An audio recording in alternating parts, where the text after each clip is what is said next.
بسم اللہ الرحمن الرحیم۔ السلام علیکم class. Dubai international public school and college Mansehra, مضمون اسلامیات، کلاس 10th۔ آج بچوں ہم قرآن مجید والا پورشن سٹارٹ کریں گے۔ سورہ ممتحنہ کے بارے میں آج پڑھیں گے۔ سب سے پہلے سورہ ممتحنہ کی تعارف کریں گے، پھر اس کے بعد جو ہے آیات کا ترجمہ و تشریح کریں گے۔ تو آئیے تعارف کی طرف بڑھتے ہیں۔ سورہ ممتحنہ جو ہے اس کا معنی کیا ہے؟ سورہ ممتحنہ کا معنی ہے تم آزمائش کر لو ان کی۔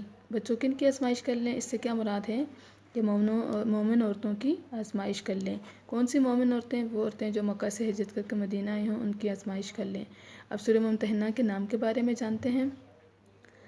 اس سورۃ ممتحنہ میں کل 13 آیات ہیں اور ان میں سے آیت نمبر 10 میں حکم دیا گیا ہے۔ اللہ تعالیٰ ارشاد فرماتے ہیں جو عورتیں مکہ سے ہجرت کر کے مدینہ آئیں اور وہ عورتیں مسلمان ہونے کا دعویٰ بھی کریں تو ان کا امتحان لے لو، ان کا امتحان لیا جائے، یعنی عورتوں کی آزمائش کر لو۔ عورتوں کا امتحان لے لو کہ واقعی یہ عورتیں جو ہے ایمان والی ہیں، مومن عورتیں ہیں، یا کفار کی طرف سے کوئی جاسوس تو نہیں ہے کہ مسلمانوں کے راز جو ہے کفار کو بتائیں۔ تو اس لیے ان کا امتحان لیا جائے، ان کی آزمائش کر لی جائے۔ تو اب حروف دیکھتے ہیں۔ اس میں 1510 حروف ہیں۔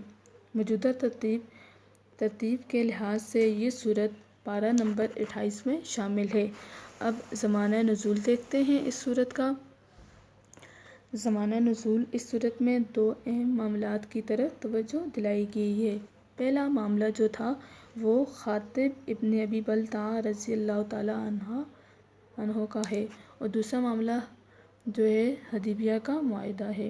تو ہم ابھی پہلا معاملے کے بارے میں جان لیتے ہیں، خاطب ابن ابی بلتعہ کے بارے میں، کہ یہ خاطب ابن ابی بلتعہ رضی اللہ تعالیٰ عنہ جنہوں نے فتح مکہ سے پہلے ایک سارہ نامی عورت کے ذریعے ایک خفیہ خط دے کر قریش کے کفار کو حضور صلی اللہ علیہ وآلہ وسلم کے حالات سے آگاہ کیا کہ آپ صلی اللہ علیہ وسلم ان پر حملہ کرنے والے ہیں۔ اب بچے اس واقعے کی طرف تھوڑا سا اس واقعے کو سمجھ لیتے ہیں کہ یہ واقعہ کیا ہوا تھا خاطب ابن بلتعہ رضی اللہ تعالیٰ عنہ کا۔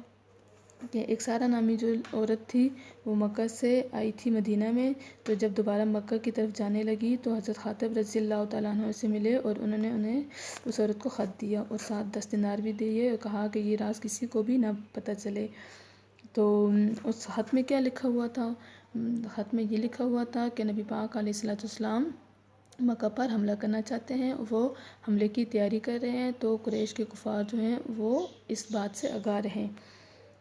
تو ابھی وہ عورت مدینہ روانہ ہوئی تھی کہ اللہ تعالیٰ نے نبی پاک علیہ الصلوۃ والسلام کو اس تمام واقعات کے بارے میں آگاہ کر دیا۔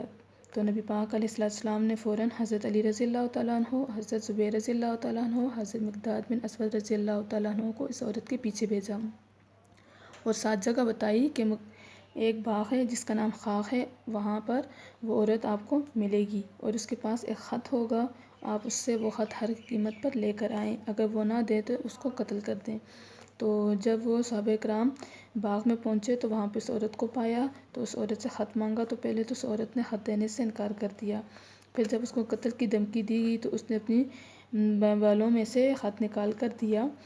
تو جب وہ خط حضور صلی اللہ علیہ وسلم کی خدمت میں پیش کیا تو آپ صلی اللہ علیہ وسلم نے خط پڑھا، تو حضرت خاطب کو بلایا، تو کہا نبی پاک علیہ الصلوۃ والسلام نے حضرت خاطب سے کہ یہ کیا حرکت ہے، آپ نے یہ کیا کیا ہے؟ تو حضرت خاطب کہنے لگے کہ یا رسول اللہ، میرے بارے میں کوئی بھی فیصلہ کرنے سے پہلے میری بات سن لیں، میرے معاملے میں جلدی نہ کیجیے، میں نے یہ کام صرف اس وجہ سے نہیں کیا کہ نعوذ باللہ میں کافر ہو گیا ہوں یا مرتد ہو گیا ہوں یا میں مسلمانوں کا دشمن ہوں، لیکن میں نے یہ بات اس وجہ سے کی، اس حال سے میں نے یہ پیغام بھیجا کہ قریش والوں پر یہ میرا احسان رہے گا جس کا وہ لحاظ کر کے میرے جو اہل و عیال ہیں وہ ان کا خیال رکھیں گے، کیونکہ میرے اہل و عیال مکہ میں رہ گئے تھے، اگر یہ حملہ ہوتا تو میرے اہل و عیال کو نقصان پہنچتا، تو میں نے یہ بات اس وجہ سے کی کہ قریش والوں پر میرا احسان رہے اور وہ میرے اہل و عیال کو کچھ بھی نہ کہیں۔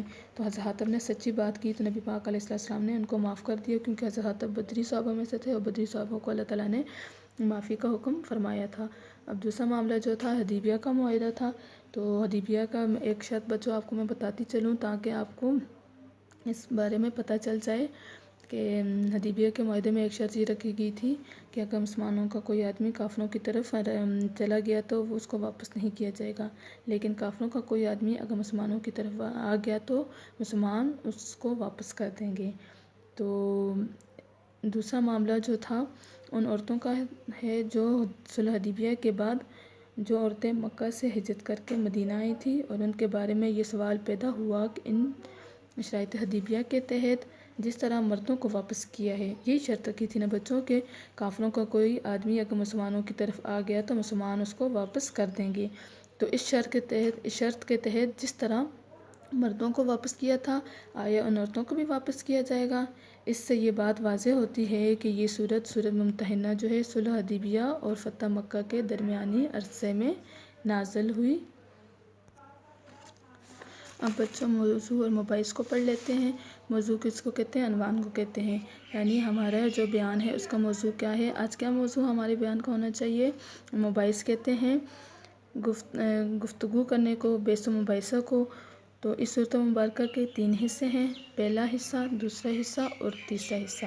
تو بچوں ہم پہلے حصے کو جان لیتے ہیں کہ اس میں سورۃ ممتحنہ میں آیت میں حاطب ابن ابی بلتع رضی اللہ تعالیٰ عنہ کی اس حرکت پر سخت گرفت کی گئی، سخت محاسبہ کیا گیا کہ انہوں نے اپنے خاندان کو بچانے کے لیے رسول صلی اللہ علیہ وآلہ وسلم کے جنگی راز سے دشمن کو آگاہ کیا، دشمن کو مطلع کر دیا تھا، دشمن کو بتا دیا تھا جنگی راز کا، جس کو اگر وقت پر نہ پکڑا گیا ہوتا تو فتح مکہ کے موقع پر بہت بڑا نقصان ہوتا، فتح مکہ کے موقع پر بہت مشکل پیش آتی، مسلمانوں کی بہت سی قیمتی جانوں کا ضائع ہونے کا خدشہ تھا، اور کفار قریش کے بھی وہ لوگ مارے جاتے جو بعد میں دین اسلام کے لیے بہت سی خدمات سر انجام دینے والے تھے۔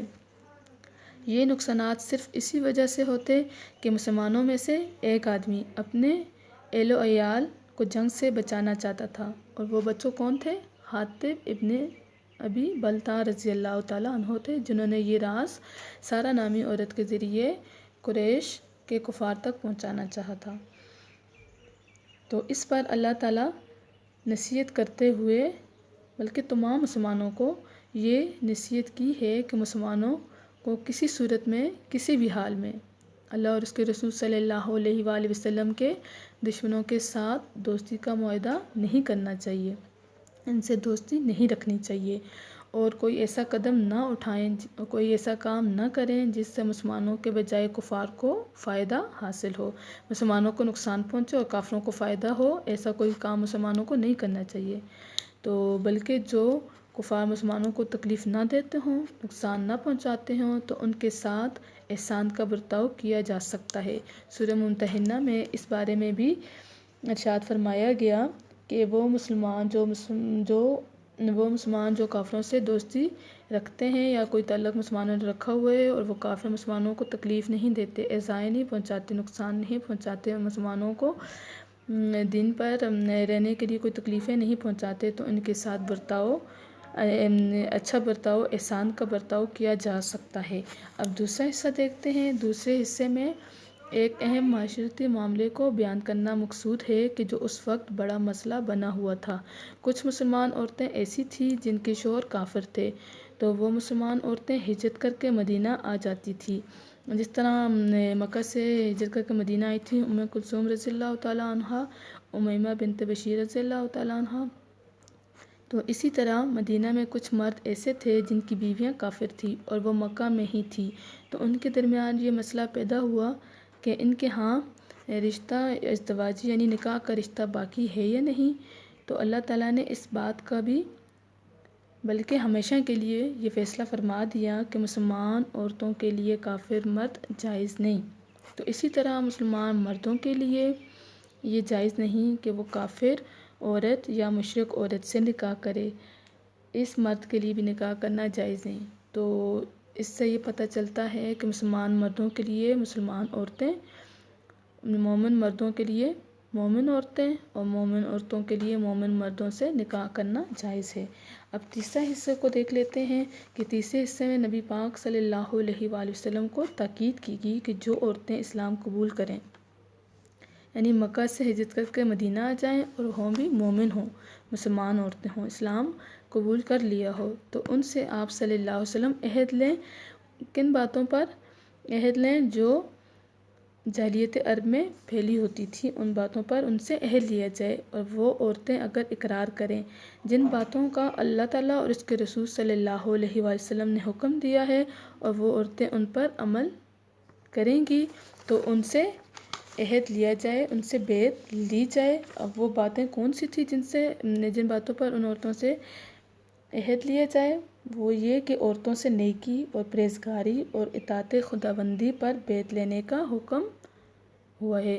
بچوں، یہ تو آج ہم نے سورہ ممتحنہ کا تعارف پڑھا۔ انشاءاللہ کل ہم سورہ ممتحنہ کی آیات کا ترجمہ اور تشریح پڑھیں گے۔